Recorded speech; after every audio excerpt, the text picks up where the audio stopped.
Hey guys, Jason with Spectrum Labs. Have a really cool episode coming up. A bit of a short one, but packed with a lot of really good information. And before we get to the episode, just a couple of quick asks. One is, it seems like a lot more people have been enjoying the podcast, and really exciting. Great to see that our information is getting out there and people are enjoying it. If you could please, wherever you listen, whether it's Apple Podcasts, whether it's Google Play, Spotify, wherever it is, if you can just take 1 minute, leave a rating and review, that would be spectacular. Two, if there's anything in particular that you'd like to know, if you have any burning questions about cannabis or hemp and you haven't figured out or you haven't been able to find a reliable answer, shoot me an email, let me know. I'd love to use that as an excuse to search into interesting topics. There's so much that we still have to learn about the industry. So you can email me at jason@thespectrumlabs.com and let me know what your burning questions are regarding hemp. And so on a related note, I use this podcast as an excuse for me to understand things that I don't totally comprehend about the industry. So in this particular episode, I speak with Nick Jikomes, I believe is how you pronounce his name. Sorry, Nick, if I totally butchered your name. He is the Director of Science and Innovation at Leafly.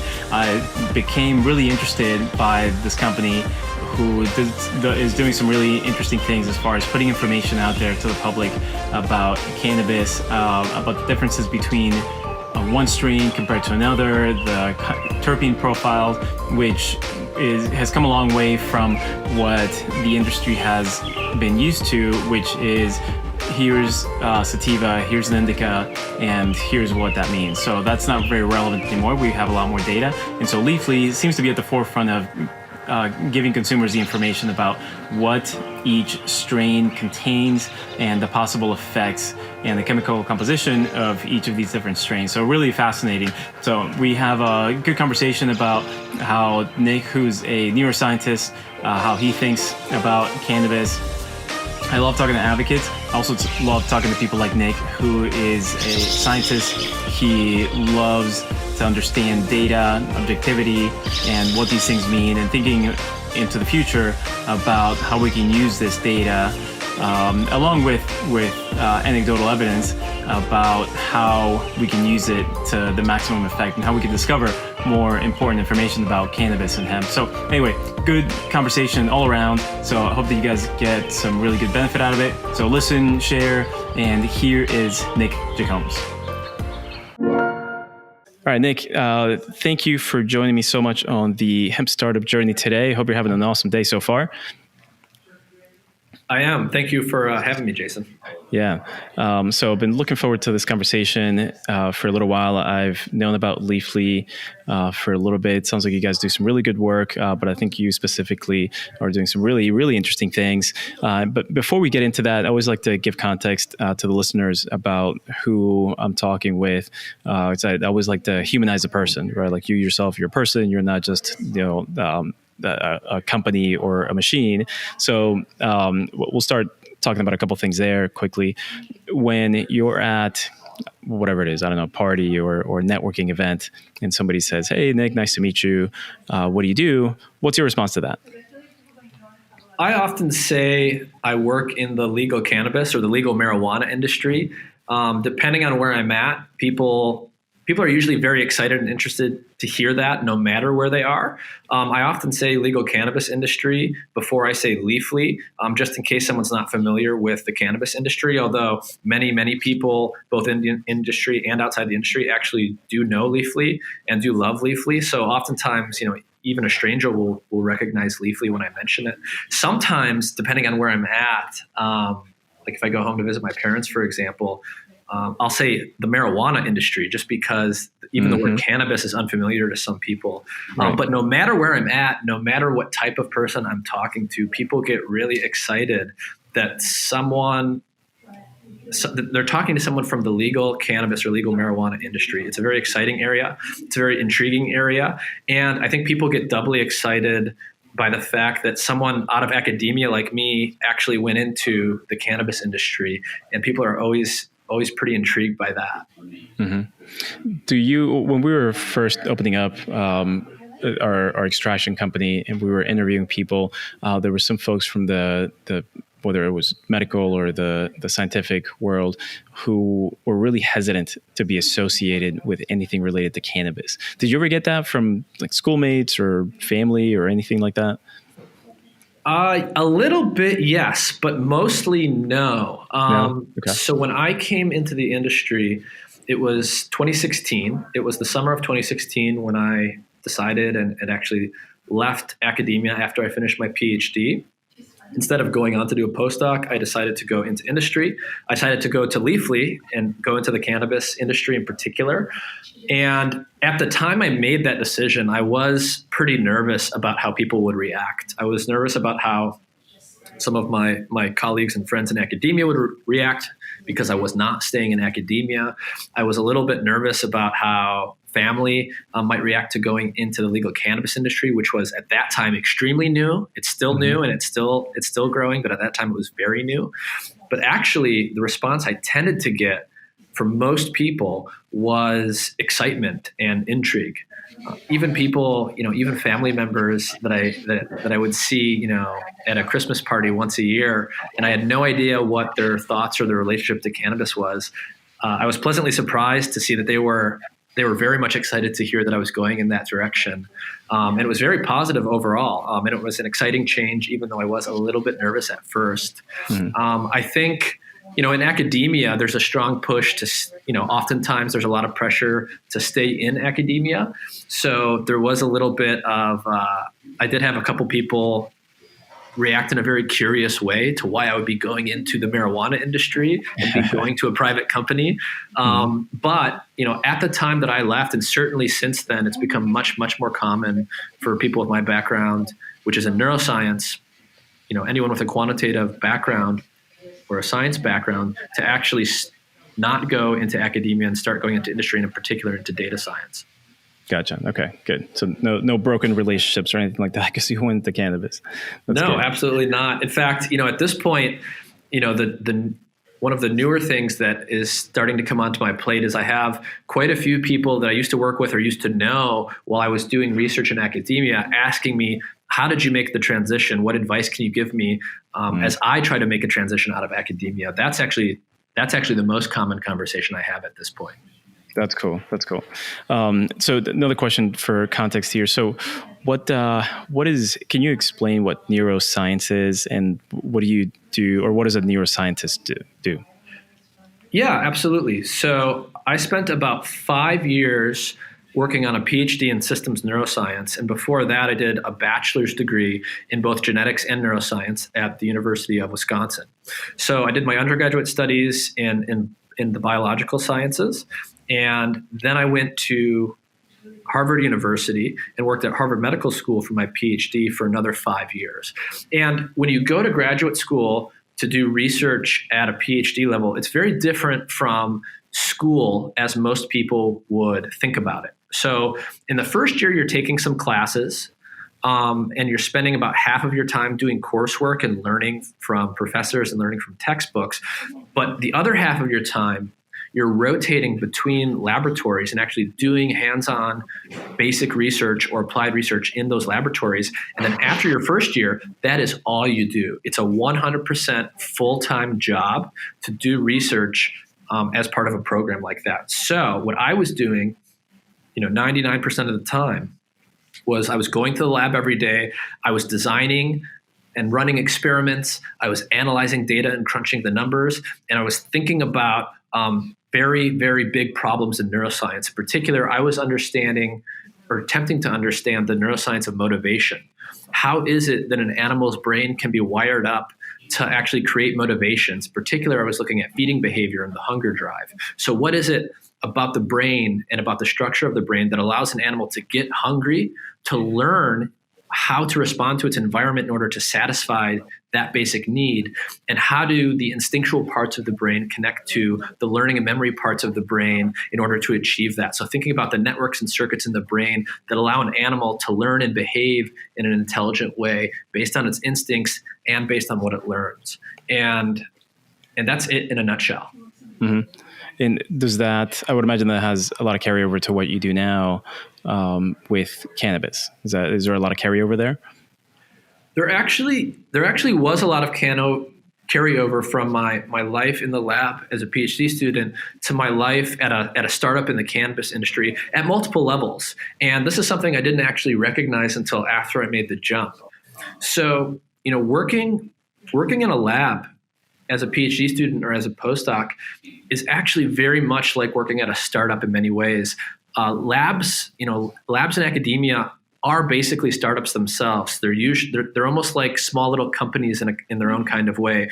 You're not trying to deliver value to shareholders. You're not trying to increase your profit margins, but you are trying to raise money to do research to answer either basic fundamental problems in basic science or to figure out applied questions that are relevant in the clinical world.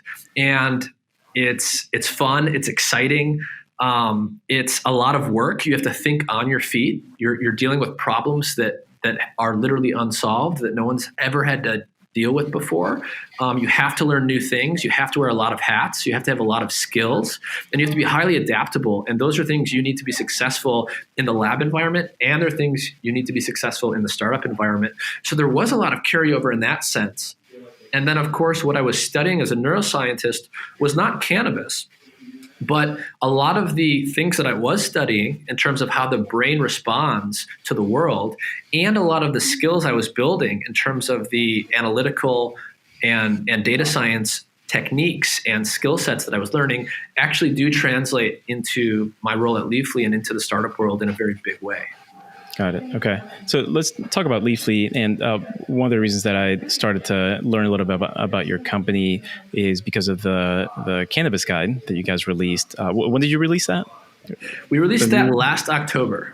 Last October, right. So I just started poring over that. And one of the reasons for me was just we have a hemp extraction company in Asheville, North Carolina, and so we were doing the sort of the usual things of tinctures and keeping things safe and all that. But then I started learning more about terpenes, and then the role of terpenes and cannabinoids and all these things that are just super interesting in combination. When I first got into the business, all I heard about for the cannabis side was Indica and Sativa, and now I don't really think about that so much, and you guys write a lot about that.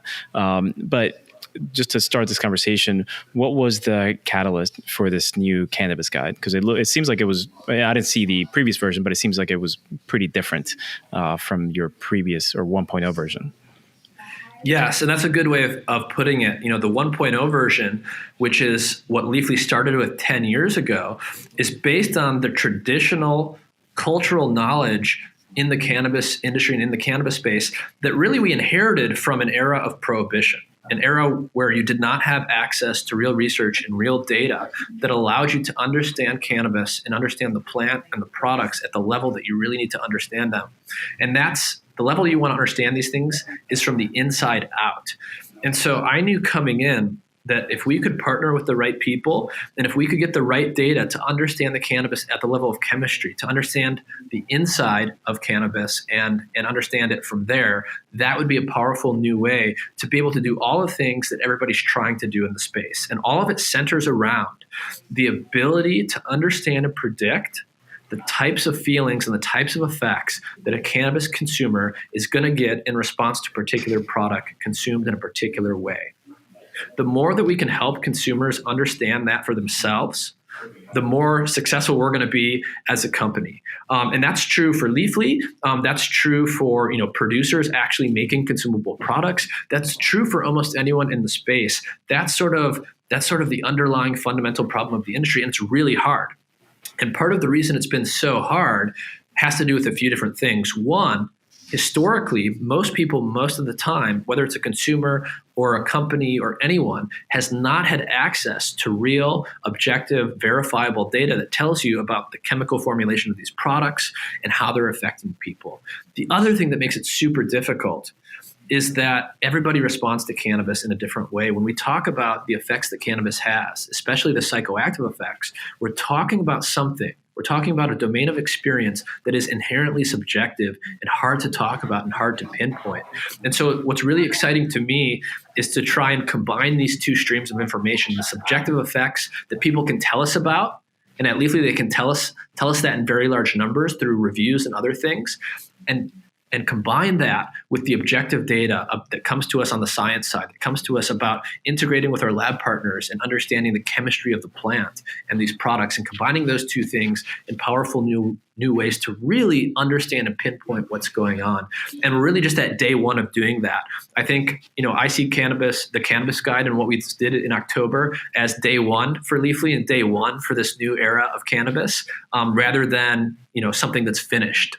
We still have so much to learn and so much to build on that it's almost like an exciting new era for cannabis science and cannabis research. That's cool. So you mentioned that you collect some of this information, I guess anecdotal feedback from your customers or reviewers. Is there another site or section where you guys collect info from? Yeah, the primary way that we connect feedback from consumers is through reviews in our strain database and for our products. And so just like any other website that you can think of in another industry, right? You can log on to Amazon and you can leave reviews for any product that you've purchased. You can rate movies on Netflix, and just like that, you can log on to Leafly and you can go to a strain page or product page. You can write a review and you can rate that strain or rate that product. And Leafly has access to that data, and we can aggregate that and start to understand, which strains are popular with which people. How are people reporting the effects of a given strain? How much does that differ from person to person?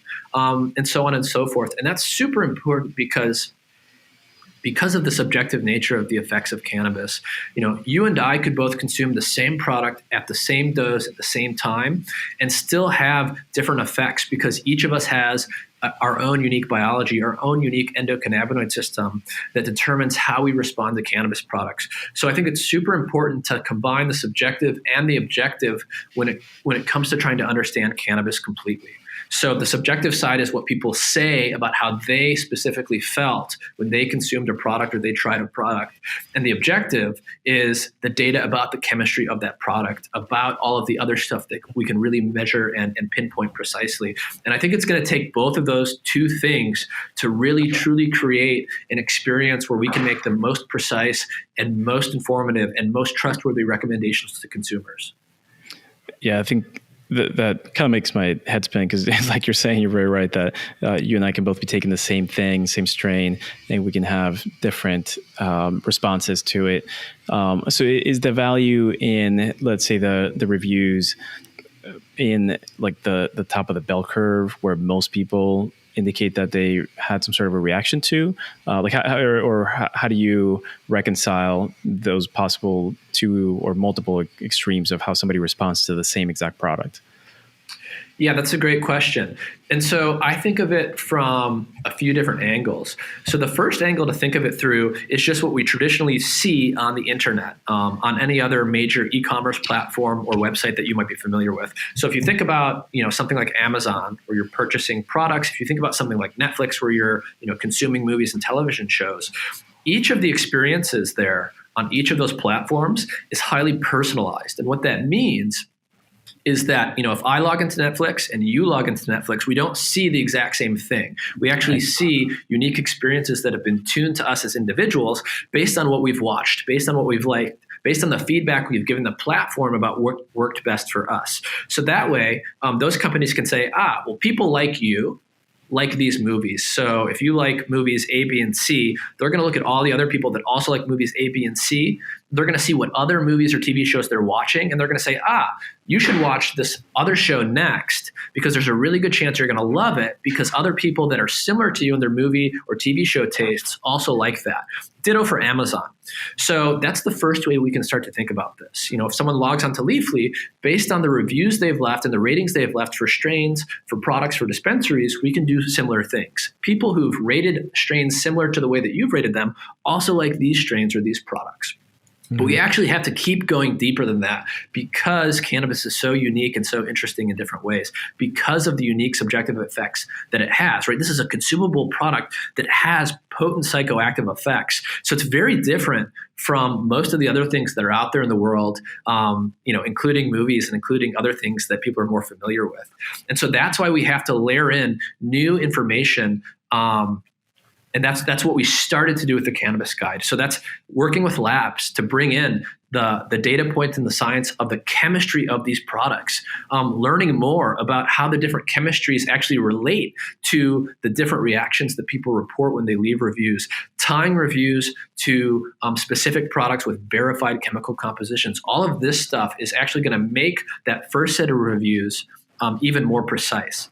And I think there's even more to do after that. I think there's a lot of interesting work being done, but understanding individual biological differences between people in terms of how they metabolize some of these compounds. You might, react to THC one way that's very different from me. Some people are very fast metabolizers of THC. They metabolize it very quickly and they can tolerate a higher dose, or they might need a higher dose to achieve one effect. I might be a very slow metabolizer and more sensitive to something like THC. And tying all that information together is going to be super important to get very precise about the recommendations we give, both to recreational consumers who might be looking for a particular psychoactive effect, and to medical patients who might be looking for very specific symptoms that they want to relieve. Mm-hmm. Yeah, I mean, I have a good friend who, with any THC product, he gets a very, unwelcome effect where somebody else might be taking it and they get sort of, drowsy or maybe just like really relaxed. It's like taking meth for him. He just gets so wound up. He's not much of a user, but he always wonders like, why is that happening to me? And so I think I can see in the future with the data that you guys are collecting, that will be really advantageous for somebody to go in there and have something that would indicate like, okay, well, here are the types of things that might be more beneficial to you. Maybe stay away from these because here are the possible results that that can give you. Exactly. And just imagine how much better your friend's experience would have been if they were to get a more trustworthy and precise recommendation right out of the gate.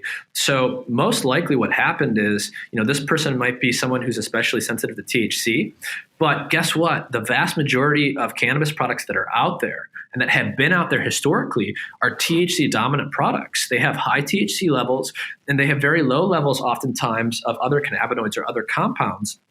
And that's super important. And that's probably something that most people don't understand yet. So someone like your friend who's new to cannabis, whether or not they already know that they're sensitive, is probably much better off starting with a product that has lower THC levels, starting with a product that maybe also has some CBD or something like that, another cannabinoid that'll help mitigate some of the effects, something that's a little bit better for easing into the experience rather than just jumping into the deep end right away.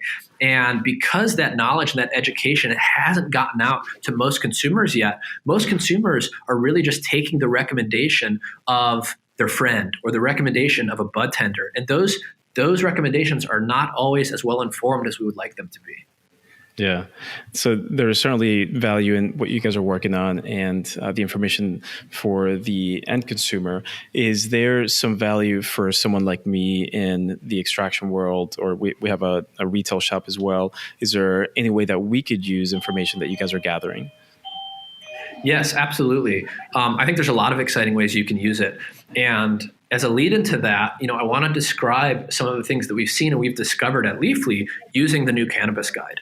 And so, for anyone listening who doesn't know what that is, the new Cannabis Guide simply refers to the new way that Leafly has chosen to use science and to use laboratory data to think about, to organize, and to visualize cannabis strains and cannabis products based on their actual chemical composition.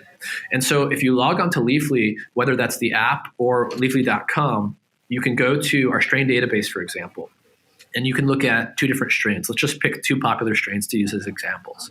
Blue Dream and Gelato. So those are two of the most popular, two of the most reviewed strains on Leafly. Each of them has thousands of customer reviews. There's millions of people looking at these pages every month. And those strains are different in different ways. So both of them are THC dominant strains. So they're pretty typical in that sense, right? They're both going to get you high. They're both going to have psychoactive effects, but they're also different in other ways. So when you look at Blue Dream on Leafly, you see a different visualization than what you see on the Gelato strain page. They both have different colors associated with them. And that's because even though they're both high THC cannabis strains, they both have a different terpene profile.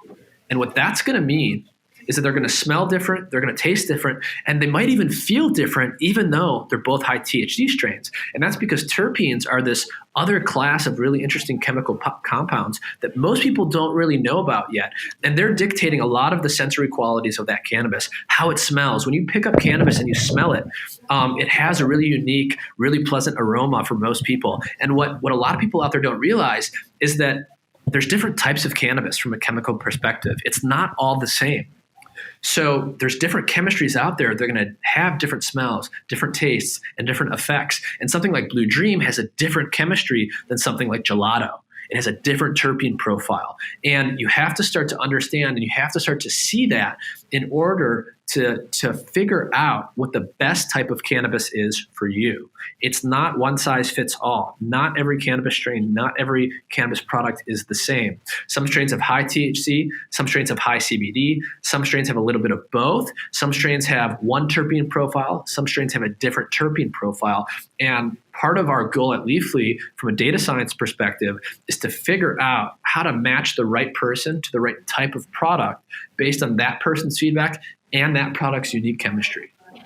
And what about for someone that is consuming just hemp? Is there the same value of being able to go to your website and finding out that type of information, or is there a different use for a hemp user? No, I think there is. I think there is a similar use even for hemp. So hemp really refers to CBD dominant cannabis flower. So, if you're growing a cannabis plant, it's all cannabis. It's all technically part of the same biological family, but we often think about it at Leafly in three broad buckets. And in the industry, you often think about it in just two broad buckets: hemp versus high THC cannabis. But I think the best way to think about cannabis flower, the cannabis plant, to start is in three broad buckets. You've got CBD dominant flower, like hemp. And those are strains, those are cannabis flowers that contain high levels of CBD and little to no THC. So they're not going to have strong intoxicating effects. They're not going to get you high. And that's because CBD is non-intoxicating, although it is technically psychoactive because it can affect your mood, but it's non-intoxicating. So hemp will not get you high. Now, the opposite side of the spectrum, you've got THC dominant flower. That's your typical cannabis that you would naturally think about. It's got high levels of THC and very little CBD. So it is going to have strong psychoactive and intoxicating effects. It will get you high. Very different than a hemp product with high levels of CBD. And then you've actually got strains that are in the middle that we often call balanced THC CBD strains. They tend to have something like a 1-to-1 or a 2-to-1 ratio of THC and CBD. So they're in between. They are going to have psychoactive effects. They are going to get you high, but it's going to be very different from a THC dominant product in terms of its psychoactive effects. And unlike a CBD dominant product, it will have a noticeable effect on you, whereas a CBD product that's pure CBD will not. So let's talk about the hemp products for a moment. Even though a hemp product is by definition CBD dominant and it has very high CBD levels compared to THC levels, there are still differences from one hemp strain or one hemp cultivar, depending on the terminology you like, from plant to plant. So the exact levels of CBD can vary, right? One strain might have 10% by weight, one strain might have 20% by weight. It can vary in terms of its terpene profile. One strain might have high levels of one set of terpenes. Another strain might have a different set of terpenes present. That's going to affect its taste, its aroma, and it might also affect the effects it has on you through something known as the entourage effect, which is thought to happen.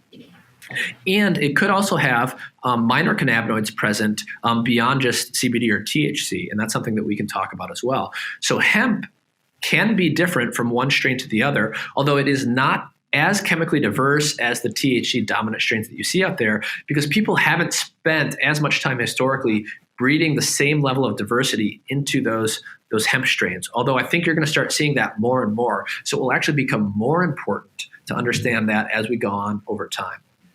Yeah, I certainly have taken an interest in terpenes lately, and we're just doing a lot of experimentation here with our team and trying stuff out. And some of the results have been really amazing, which have just completely blown me away because I'm such a skeptic, and maybe it's not a great business to be in, being a skeptic. But I think it adds to a good balance to a lot of the sort of fake information that's out there by some people in our industry, unfortunately. Yeah, I actually think it's a great thing to be a skeptic in this industry, because I think if you're appropriately skeptical, and you pay attention and you let the data and the science lead the way, and you lead that inform your product development, you let that inform the marketing of your products, rather than being led by the hype and the marketing and all the things we might want to be true, even though the data is not there to support them. I think that helps build a more robust business in the long run, because even though it's going to take more time and take more effort to really truly understand what's going on, it's going to allow you to cut through the noise and really see and really start to understand what's going on.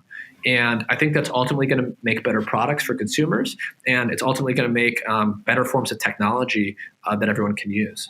Yeah, I agree with that. Now, as just thinking, being a little selfish here, so with just thinking about future products for our clients and for the end user, is there a way that we can look at some sort of a database, and whether that's your website or maybe one of your research partners, that can give us some indication as to a certain type of strain or combination of cannabinoids and terpenes that might help with X? Is there some sort of database like that, looking at the combination of things? Because most of the research that I see now is that, well, CBGA might help with this, or CBG might help with this, but the combination of different things and in certain ratios, I'm not finding a lot of that information. Yes, that's a great question. So the best place to start right now with Leafly is to read a lot of our educational articles and to explore the strain database itself. And the first thing that you're going to start to notice are what the major differences between some of the strains are, right? So you've got your high THC strains, you've got your high CBD strains. On Leafly, high THC strains are symbolized with diamonds, so they have a pointy shape to them, and high CBD strains are symbolized with circles. So they look very different right out of the gate. The other thing you'll start to notice is a lot of the other minor cannabinoids are not very common in most strains and most products today, although that probably is going to change. So for example, it's very rare to see a strain with more than 1% total CBG levels. CBG is this minor cannabinoid that we still don't know that much about. That's very interesting. But you can find examples of strains that do have some CBG in there most of the time. So an example of that would be something like, Dutch Treat or Super Lemon Haze. Those strains will often have CBG levels above 1%. So that's the first thing to notice, is just to get a lay of the land. What are the major types of strains that are out there? What's common today? And start to read about what we know and what we don't know about these strains. Over time, what you're going to start to see is new types of strains and new types of products with new types of chemistries are going to be emerging. And I think they're going to start to emerge even faster as we continue to see new product innovation in the space. So there's a lot of interest right now on CBD, right? 3 or 4 years ago, very few people knew what CBD was, and now CBD is everywhere. And there's still a lot of unknowns about CBD. We're learning more and more every day, but we still got a long way to go. And now you're just starting to hear about other minor cannabinoids like CBG or THCV. And again, there's a lot we still don't know there. And I think it's really important, and part of our job at Leafly is to make it clear, what do we know and what do we not know? Because we're just at the beginning of this golden age of understanding this plant and really figuring out how all these things work in combination. And that's really exciting. And it also means we have to be careful to make sure that the facts and the science we don't get too far ahead of ourselves, because there's still a lot more that we don't know compared to what we do know. And there's a balance you need to strike there. And that's really difficult if you go onto the internet and you read all sorts of sensational claims about some of these things that just aren't backed up by real science.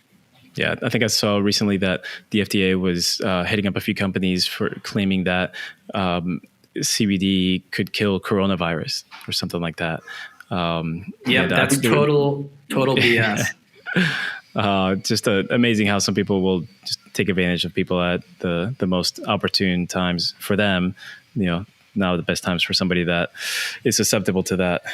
It's just terrible. Yeah, and that's something that's super important for Leafly in particular. So our everything that we do centers around being a trusted consumer information resource. So that's why we take very, very careful steps to be as accurate as we possibly can. So our editorial team, our news team, has editorial independence.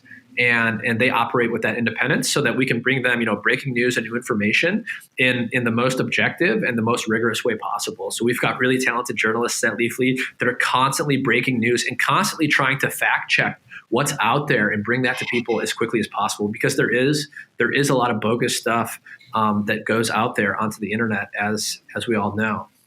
That's why we're working with labs and we're bringing new forms of verifiable information into Leafly so that we can bring new types of information and build new tools for consumers that are actually verified. And we actually take the time at Leafly to select our partners very carefully. So in terms of all of the new lab data that's feeding the cannabis guide, we selectively work only with labs that are willing to share anonymized data and let our data science team look at that and make sure there's no clear evidence of systematic bias, because that's also something that you see out there. You see a lot of producers and a lot of labs are biased in terms of the numbers they produce because they're trying to feed the sales machine, right? They're trying to produce things that have, the highest number possible, even though it's not accurate. They're trying to move things, even if it goes beyond what the science and what the data actually says. And so we try to be very, very careful about that at Leafly so that we can have at least one place where a consumer can go and trust they're actually getting the most accurate information possible. So I know we have to wrap up here in a few minutes. How up to date are you on cannabis patenting? So I see some things that are happening that are interesting, and then could be a little bit scary depending on some of the outcomes. Yeah. So what are you seeing? Well, I think there was a story that came out, I think it was at the end of last year, possibly, where it was Charlotte's Web had patented a CBD strain that was really high CBD and almost no THC whatsoever, something like 21% CBD and maybe like 0.01 THC or something really, really low. Yep. And I think there were a couple of other companies that have been working on that.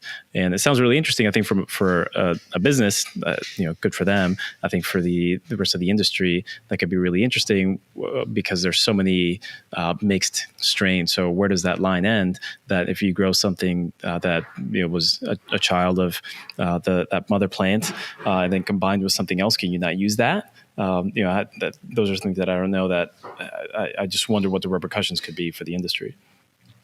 Yeah, it's a really interesting area to watch. And I do think, there's going to be a lot of interesting things happening there. And depending on your perspective, that can sound exciting or that can sound scary. And it's probably a little bit of both. So on the one hand, right, when we're talking about cannabis products, we're talking about strains, we're talking about plants, right? We're talking about specific types of plants that have specific properties when grown under particular conditions. So I think that we're going to start hearing more about verified genetics, people keeping very close track of what the DNA, the literal genetics of the plants they're growing actually are. There's definitely companies working on stuff like that. I think we're going to start hearing more about how that relates to the chemistry of the plant, the CBD to THC ratios, the terpene profiles, all of that stuff, and how the growing conditions that specific growers have to grow and to produce their products relate to those things. And you are already starting to see people try and patent different types of plants, different types of cultivars based on those things. So people are trying to patent strains based on very broad, cannabinoid and terpene profiles. And the fear there is that you're going to have, big agriculture or big business come in and try and make very broad, very sweeping patents that are going to allow them to take ownership of things that other people have been growing for years. And there's been a lot of controversy on that so far in the industry. And so, I think it's a very important area to keep an eye on. So I think, keeping track of genetics, keeping track of plant chemistry, keeping track of growing conditions, how those things relate is going to be very important to businesses moving forward, including to protect themselves from people trying to patent things that they have already created or that they have already been growing. So I think that's going to be super important to make sure everyone stays on top of their documentation and keeping track of and keeping track of those things. And if people don't want, someone to patent a strain or a broad family of cultivars that are out there, we have to make that information public. So if someone tries to patent anything with a 20-to-1 CBD to THC ratio or higher that has, a particular terpene profile, they're only going to be able to do that if they can prove that there's no prior art, that there's no prior existence of something with that profile out there. And there's big organizations in the past that have tried to do that. And I think it's something that we should be careful of as a community on the cannabis side, to protect ourselves. There's a lot of, I think, small craft growers out there that have really unique strains with really unique chemistries and really interesting genetics. And we have to make sure that we help those people try and protect what they have created so that someone, some large corporate entity can't swoop in and basically try and take that over. I do think that stuff will start to happen as the industry matures, unfortunately. And so it's going to be it has to be something that we have open and very quick conversations about. Yeah. Okay. So as we start wrapping up here, you clearly are a smart individual. You can go, and I can see it into many different places or industries. What keeps you coming back to cannabis and just to working on what you do daily? It goes back to some of the things that I was saying earlier. It really is day one or hour one or minute one of the cannabis industry. And I know that sounds cliche, but it really is true. The industry is going through its normal ups and downs, as any new industry does. It's only going to grow over time. It's going to get very massive. And I mean that in a number of different ways. I don't just mean that from a business perspective. You're going to see lots of new product innovation over the coming years. People are going to grow new strains and new chemovars. People are going to make brand new products with novel chemistries. People like Leafly are really going to help bring that stuff to the consumer consciousness in a big way. We're going to learn so much from looking at the feedback we get from consumers, from looking at the chemistry and the lab data, from looking at the new products that get created, the new strains that come out, and how people are reacting to those. That's going to have all sorts of applications to, making intelligent recommendations to consumers. It's going to have all sorts of discoveries coming on the medical side to really figure out and really start to understand precisely what are the chemical ratios that have bona fide medical effects. There's just so many areas of discovery that we are primed to find ourselves in, that I do really think it's a golden era, not just for companies that are looking to grow in the industry. It's a golden era for research and for the development of new understanding, both on the recreational side and on the medicinal and technology side. We're going to see so much innovation that it's just going to be truly mind-boggling. So that's what keeps me coming back. I'm a lifelong learner. I spent 10 years working in a lab in academia. That's just the type of person I am. I love discovery. I love learning new things. And I know that there will be, an entire career ahead of me of new knowledge and new excitement in this industry. Yeah, I agree with that. Definitely very exciting times to come. So, do you have any links for folks who may want to learn more about you or your work or your company that you want to share, or for somebody that wants to connect with you, if you'd like to share that, what can we leave people with? Absolutely. So, the number one thing to do is just to go to Leafly. So it's totally free to download for anyone. So you can download the app on Android or iOS, or you can go to leafly.com. Leafly.com has a lot of information. It goes into more detail on a lot of the things that I was talking about. So I would break Leafly into a few major sections. First and foremost is the strain database. That's what we're known for. That's what Leafly started as. We've got thousands of strain pages, and we've just released the cannabis guide a few months ago. So there's all sorts of new information there for people who have used Leafly in the past, but maybe haven't checked it out recently. So you can see more about strains than you ever could before. You can start to learn about the chemistry. You can start to learn about the cannabinoids and all of these new things that we're learning more about every day. There's the news section, the news and content section. So we've got all sorts of educational material about breaking news and what's going on in the cannabis world, broadly speaking, about strains, about products, about cannabis science, about health and wellness, and about all of those topics. And so there's a lot of good stuff there for people that want to learn more.